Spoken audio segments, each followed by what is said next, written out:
You can't make this up. You really can't make this stuff up, man. Like, we got 'em, boys! We got 'em!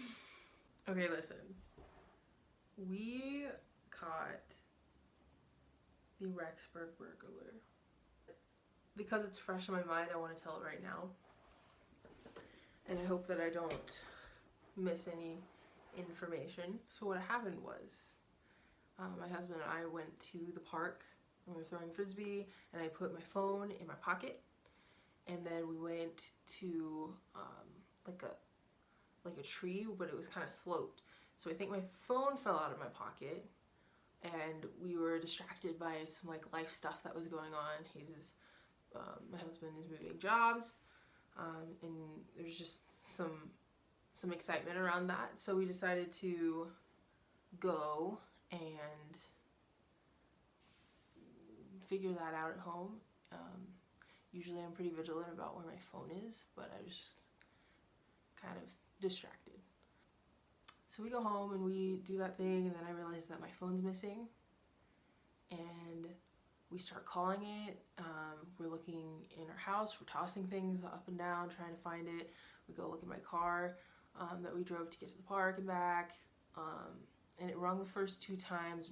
We were looking, and I mean, we called 8 times total, and after those 2 times that it rung, it stopped ringing.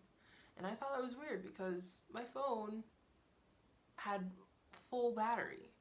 It had full battery. Well, not full, but it was like 60 something %. So it was like, why would it die?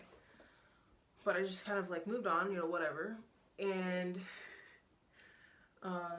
we go, and this was probably about 6, or actually this was probably about 7 or 8, that we go back to the park to try and see if my phone's laying in the grass where I was laying down, because I had a feeling that that's where I lost it, because the pocket that I put it in was really wide, and it was easy to like slide out, because it was just like one of those really big pockets that you slide a bunch of crap into.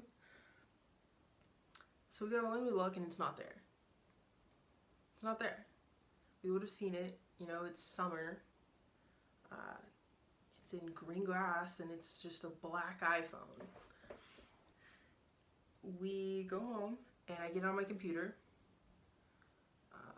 and I start up the Find My iPhone app, put it on lost mode, which is kind of a mode on iPhones where if you've lost your phone, you can lock it in a way where, like, if you double tap, you're not going to get to any access to any of my like cards or any of like the special things that I can just do on my phone whenever.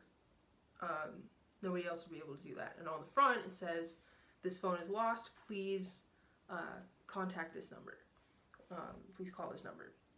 The phone was off at this point, so it had to be connected to Wi-Fi for that to like fully take effect, and we knew it was turned off at that time. So I go to bed, you know, panic attack and all. I knew that, I mean, there was so much hinging on my phone right now. I have a job that I need to get up for, and my husband was leaving for the week to go to a job on site, you know, states away.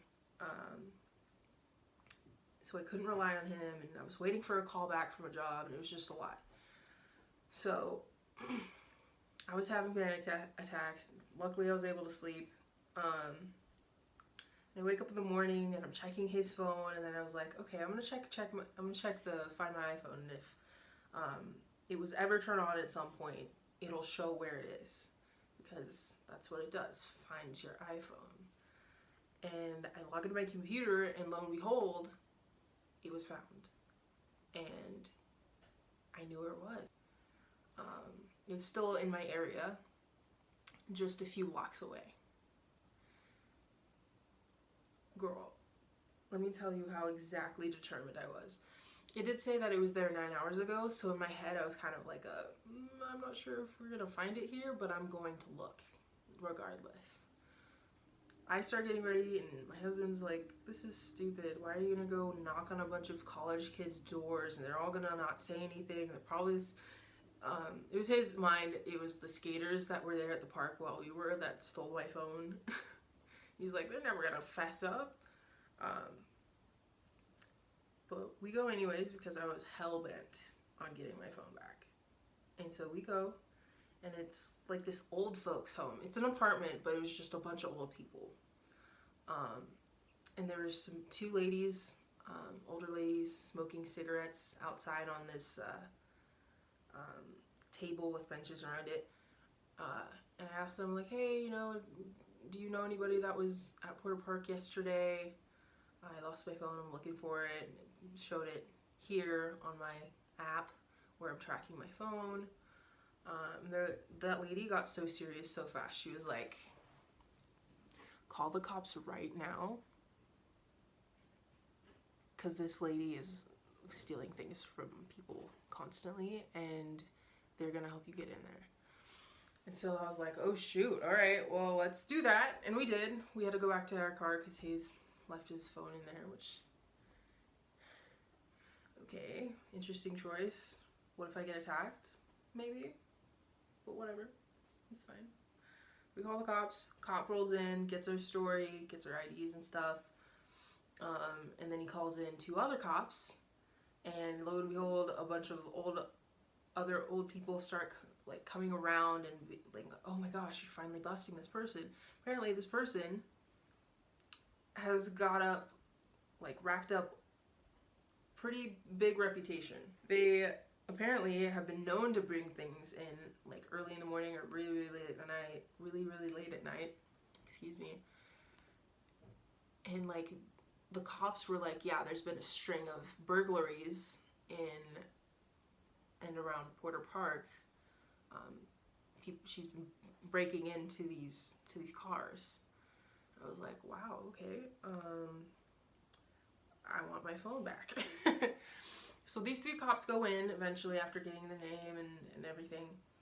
And one cop comes out with my phone, and I was like, did we just bust somebody? These cops come back out, they ask again for more information. Our story said that her story was that she found the phone at like 12 a.m. the previous day and was gonna give it back to us, call us on that number today. And I was like, we know that's a lie because we were thorough. We were calling, we knew it was turned off, we knew it wasn't at that place by the tree. Like, she was lying. And the cop was like, okay, that was the difference between her going to jail and not. And I was like, am I doing a thing right now? Am I doing a thing right now? It's just crazy. They bring her out and she's talking to the cops. The cop comes back to us and is like, they're arrested. They're officially arrested. They have to go to a court date because I decided to press charges because hearing about all these stories about how she's stealing things from people and, you know, just the amount of dishonesty, the amount of grief she's probably causing other people. If it had just been me, I probably would have been like, yeah, whatever. But this person is literally going out every single day and stealing people's precious items, from jewelry to cologne to perfume to phones to giant paintings of Marilyn Monroe, which they showed me, and that was freaking nuts. We're pressing charges, and they said it wouldn't cost me anything, and you know, the courts will handle it, and if they need me as a witness, then I'll go in. I might have to take this down in the case that I'm not supposed to be telling my side of the story, but the cops did kind of say that it was kind of like a done deal, and it's not like I have a large following anyways, so there's that. But that's my side of the story. It's crazy that I was able to go to the place and pretty much immediately find where my phone was. And it's crazy that it happened within the span of like 2.5 hours that I went to this place, we found my phone, we found this crazy crackhead who's just hoarding other people's stolen items, you know, hoarding stolen items, and then boom, there's my phone, and I can go home, and you're going to jail, goodbye, you know, bam, bam, boom.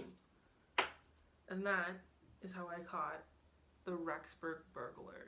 And we caught a burglar red-handed. Red-handed. Boys, we got him. Boys. Hey, we got it. Hey.